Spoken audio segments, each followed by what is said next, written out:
ආයිබෝවන් ආදරණීය දෙමාපියන් ඇතුළු සියලුම හිතවතුන්ගෙන් ඔව් අද දවසේ අපි කතා කරන්න බලාපොරොත්තු වෙන්නේ ගණිතය කියන සංකල්ප නිසියාකාරව දරුවන්ගේ මනසට නොගියොත් ඒකේ මූලිකම සංකල්ප ටික මගහැරුණොත් මොන වගේ දෙයක්ද වෙන්නේ සහ ඒක මගහැරුණොත් නැවත කොහොමද දරුවන්ට ආත්ම විශ්වාසය දීලා නැවත ගණිතය කියන විෂය කොහොමද ඊට ඉහළ ලකුණු අරගෙන තමන්ට සතුටින් ගණන් ටික හදලා නිවැරදි විසඳුම් එන්නේ කොහොමද කියලා අද දවසේ අපි කතා කරන්න බලාපොරොත්තු වෙනවා. ඉතින් ඇත්තටම අපි දන්නවා ගණිතය කියන්නේ තර්කානුකූල සංකල්ප මත ගොඩනැගිච්ච විෂයක්. මේ විෂයේ තියෙන වටිනාකම තමයි ගොඩක් තර්කානුකූල විෂයන් උසස් පෙළ හදාරන අවධියේදී හරි එහෙම නැත්නම් විශ්වවිද්‍යාල කාල සීමාවත් මේ තර්කානුකූල ගොඩක් විෂයන් අපිට මුණ ගැහෙන්නේ. හැබැයි මේ ගණිතය කියන mathematics කියන විෂය සමහරලාට අපිට ගත්තොත් අපි අපි ඉපදිලා ඉගෙන ගන්න මූලිකම අවධියේ විශේෂයෙන්ම පෙර පාසල් අවධියේ එහෙම නැත්නම් 1 සිට 11 ශ්‍රේණි දක්වා මේ කාල සීමාවෙදී මූලික ගණිත කර්ම ඒ වගේම ගෙන යාමේ ගැටලු සමීකරණ ගැටලු ඊට පස්සේ එතනින් ගහට පස්සේ විශේෂයෙන්ම 10 11 දරුවන්ට ජ්‍යාමිතිය වගේ සංකල්ප ගොඩක් වෙලාවට අමාරු වෙන්න පුළුවන් අපහසු වෙන්න පුළුවන් මේ තාර්කානුකූල සංකල්ප ටික මගහැරුණොත් දරුවට ගණිතය පිළිබඳ අවිශ්වාසයක් සැකයක් මතුවෙනවා විශ්වාසයේ අඩුවීමක් Tamanට විශේෂයෙන්ම නිවැරදි පිළිතුරු ලැබෙන්නේ නැහැ කියන කාරණාවත් එක්කිනු දරුවෝ ඉතින් මේකත් එක්ක දරුවෝ ගණිතයේ විෂයට වගේම සමහර වෙලාවට ගත්තොත් සමස්ත අධ්‍යාපනයේට විෂයන් සියලුම ඒවට සමහරට අකමැත්ත පළ කරනවා අලස වෙනවා සමහරලාට ඉගෙන ගන්න නැති වෙලා සමස්තයක් විදිහට සම්පූර්ණ ජීවිතේම අඩාල වෙනවා. ඉතින් ඒක දෙමාපියන්ට වගේම ගුරුවරුන්ටත් මේක බලපාන කාරණයක්. විශේෂයෙන්ම දෙමාපියෝ ගත්තොත් දෙමාපියන්ට මේ සංකල්ප සම්බන්ධව නිවැරදි අවබෝධයක් නොමැතිකම සමහරලාට දෙමාපියන්ට මේ සම්බන්ධව දරුවන්ට කියා දෙන්න තියෙන නොහැකියාව නිසා දරුවෝ අසරණ වෙන අවස්ථා තියෙනවා. ඉතින් ගුරුවරු විදිහට අපිටත් ලොකු කාර්යභාරයක් තියෙනවා මේ සම්බන්ධව කතා කරන්න සහ මේකට නිවැරදි විසඳුම් ලබා දෙන්න.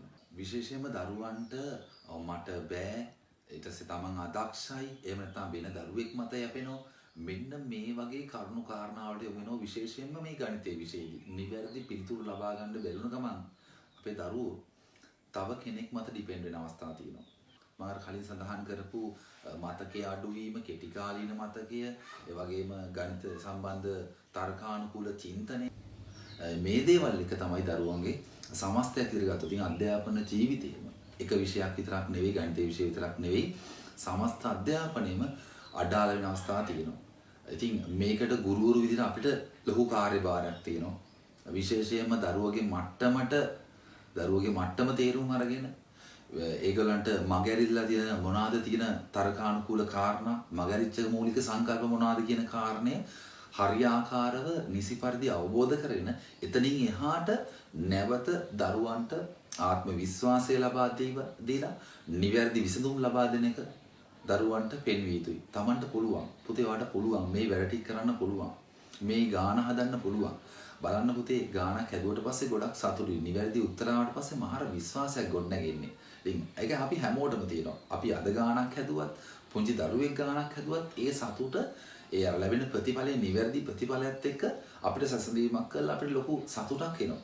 පුළුවන් තරම් දරුවන්ට පොඩි කායින්දම්ම දෙන්න ඕන ගණිතය සම්බන්ධ විශ්වාසය දෙන්න ඕන. ඉතින් ඒකත් එක්ක මේක කෙටි කාලිනව කරන වැඩක් නෙවෙයි. එක දිගට නිවැරදි මඟ පෙන්වීමක් යටතේ යන්න ඕන වැඩක්. දරුවන්ගේ මානසික මට්ටම තේරුම් ගන්න ඕන. දරුවන්ගේ මම කලින් සඳහන් කරපු ආකාරයට මොනවාද මගහැරිච්ච කාරණා ටික. ගණිතයේ තියෙන්නේ බොහොම සරල සංකල්ප ටිකක් මේ තර්කානුකූල.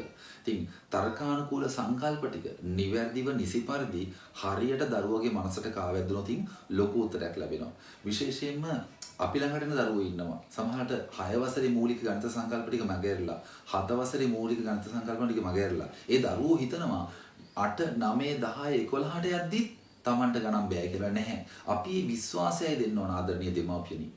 දරුවන්ට විශ්වාසය දෙන්න ඕන ගන්න නෑ. ඔයාට ඊළඟ අවුරුද්දේ පුළුවන් මේ සංකල්ප ටික අල්ලගන්න. මෙතනින් එහාට ගණන් ටික පුළුවන් වෙනවා. අන්න ඒ විශ්වාසය දීලා Taman තනියම ගණන් හදලා විශේෂයෙන්ම පන්ති කාමරයක් තුල නම් තනියම තමන්ගේ යාළුවගේ උත්තරේ මත ඩිපෙන්ඩ් වෙන්නේ නැතුව Taman තනියම නැත්නම් එක ඩෙස් එක එක්කෙනෙක් දෙන්නෙක් වගේ තියලා තනියෙන් හොඳ ෆලෝ එකක් දීලා දරුවෝ පිළිබඳ හරි අවබෝධයක් අරගෙන නිවැරදි මඟ පෙන්වීමක් යටතේ කරන්න පුළුවන් නම් අපිට ලොකු උත්තර ටිකක් ගන්න පුළුවන්. විශේෂයෙන්ම දරුවන්ගේ මොලේ වම් පැත්ත සහ දකුණු පැත්ත හොඳට වැඩ කරන්න පුළුවන්. සමහරවිට දරුවා නැටුම් ගෙයුම් වැළුවට බාහිර ක්‍රියාකාරකම් වලට ගොඩක් උනන්දුවෙන් ආසාවෙන් වැඩ කරන කෙනෙක් වෙන්න පුළුවන්. විශේෂයෙන් මේ වම් මොලේ තියෙන අඩුපාඩු නැත්නම් අලසකමක් නිසා මේක මගහැරනවා වෙන්න පුළුවන්. අපි ගත්තොත් පංච ඉන්ද්‍රියම මේකට Tamanට දැනෙන්න ඕන. විශේෂයෙන් මේ සංකල්ප ටික අර අපි කියන්නේ ඇඟට දැනෙන්න ඕන කියලා. අන්න ඒ වගේ Tamanට දැනෙන්න ඕන මේ ගණිත සංකල්ප ටික. විශේෂයෙන්ම ගත්තොත් මෙතෙන්ට අපිට සොලියුෂන් එකක් විදිහට මනෝචාලක ක්‍රියාකාරකම් විශේෂයෙන්ම ක්‍රීඩාව එකතු කරගෙන ක්‍රීඩාවෙන් විනෝදයෙන් ඒ අභ්‍යාස ටික දීලා ගණිත සංකල්ප ටික දරුවට ආසාවෙන් කරන්න පුළුවන් වටපිටාව හදන්න පුළුවන් නම් අපිට හොඳ උත්තරයක් ලැබෙනවා දරුවගේ මේ ගණිත සංකල්ප ටික ආසාවෙන් උනන්දුවෙන් කරන්න සහ ඒක මතක තියාගන්න පුළුවන් එක උපක්‍රමශීලී ක්‍රමවේදයක් විදියට. විශේෂයෙන්ම ගත්තොත් අපි කතා කරන ඩිස්කැල්කියුලා හා ඩිස්ක්‍රැපිය තත්ත්වයන් ගැන. එතෙන්දී ලිවීම කියවීම සමග දරුවන්ට ගණිත ගැටලු විසඳීමට තියෙන නොහැකියාව අපිට කතා කරොත් සමහරවිට දරුවන්ට සංකල්ප ගණිත කර්ම ගෙන යාමේ ගණිත ගැටලු ඒ දේවල් විසඳ ගන්න පුළුවන් වුණත් සමහරවිට ලිවීම කියවීමත් එක්ක මේ තියෙන අභ්‍යාස ගණිත සංකල්ප මගහැරෙන්න අපහසු වෙන්න පුළුවන්. මෙන්න මේ දුර්වලතාවයන් අපි නිසිවර්දී හඳුනාගත්තොත් දරුවට ඒක ලොකු රුකුලක් වෙනවා කියන කාරණය මතක් කරන්න පුළුවන්. ඉතින් ඒ වගේම තමයි විනෝද ක්‍රීඩා, කණ්ඩායම් ක්‍රීඩා, ජයග්‍රහණ ලැබීමේ සම්බන්ධ තියෙන විශ්වාසය තව තවත් වැඩි කිරීම තුළින් ආදරණීය දෙමාපියනි අපිට දරුවාගේ ගණිත හැකියාවන් වර්ධනය කරගන්න පුළුවන් විශ්වාසයෙන්ම. ඉතින් දරුවට පුළුවන් තරම් හැකියාව, විශ්වාසය, අවබෝධය තමයි දෙන්න ඕන. ඉතින් Tamanට නිවැරදි ප්‍රතිඵල ලැබෙනවා කියන විශ්වාසය දරුවට දුන්නාට පස්සේ දරුවා හරි ආසාවෙන් ඒ සංකල්ප ටික හඳුනා ගන්න පුළුවන්. අනිත් කාරණේ තමයි අපිට පුළුවන් නම් දරුවන්ට හොඳ විසඳුමක් විදිහට මල්ටිපල් ලර්නින් මෙතඩ් එක බහුවිධ ඉගෙනුම් සංකල්පය හරහා අපිට පුළුවන් නම් දරුවගේ ඇත්තම ප්‍රශ්නේ මොකද්ද? රයිට් දරුවගේ මට්ටම තේරුම් අරගෙන ඇත්තම ප්‍රශ්නේ මොකද්ද කියලා ඒක හඳුනාගෙන එතනින් ඉස්සරහට නිවැරදි පිළිතුරු සපයන්න පුළුවන් නම් අපිට ගුරුවරු විදිහට අපි ලොකු ජයග්‍රහණයක් ගන්නවා. විශේෂයෙන්ම අපි ළඟට ඇවිල්ලා තියෙනවා ඉතාම ලකුණු අඩු මට්ටමේ දරුවෝ.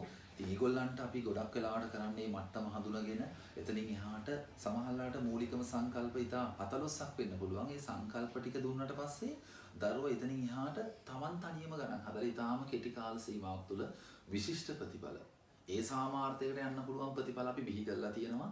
ඉතින් එන්නේ විශ්වාසය ඒ දරුවගේ මට්ටමට තේරුම් අරගෙන මේ මට්ටම තේරුම් අරගෙන අන්න මේ විශ්වාසය දීලා හරියට නිසියාකාරව සංකල්ප දුනොත් මම හිතනවා දරුවගේ අනාගතය වගේම අපේ පවුලේ තමන්ගේ අම්මා තාත්තගේ ජීවිතේ පවා ලොකු ශක්තියක් වෙන්න පුළුවන්. නිදහසේ වැඩ කටයුතු කරන්න පුළුවන්. මෙන්න මේ වගේ නිවැරදි ක්‍රියාමාර්ග ඔස්සේ අපිට පුළුවන් දරුවට තිබ්බ අවිශ්වාසය පරාජය වීම ඒක ජයග්‍රහණයක් කළා ආත්ම විශ්වාසය ඇති කරලා නිවැරදි ප්‍රතිඵල දීලා අපිට පුළුවන් දරුවව සාමාන්‍ය පෙළ විභාගයට එහෙම නැත්නම් උසස් පෙළ විභාග වලට සූදානම් කරලා අධ්‍යාපනයේ ජය ගන්න අවශ්‍ය වටපිටාව මේ ගණිතය කියන සංකල්ප ගණිතය කියන විෂය ඇතුලේ අපිට පුළුවන් ලොකු ශක්තියක් දෙන්න කියන කාරණය මතක් කරන්න කැමතියි හැම ආදරණීය දෙමාපියන්ටම. හැබැයි මේක නිවැරදිව වැඩපිළිවෙලක් ඔස්සේ ගමන් කළ යුතු කාරණයක්, නිවැරදි මඟ පෙන්වීමක් යටතේ ඒ කාර්යභාරය අපි පහුගිය කාලේ පුරාවට මිශ්‍ර කරා.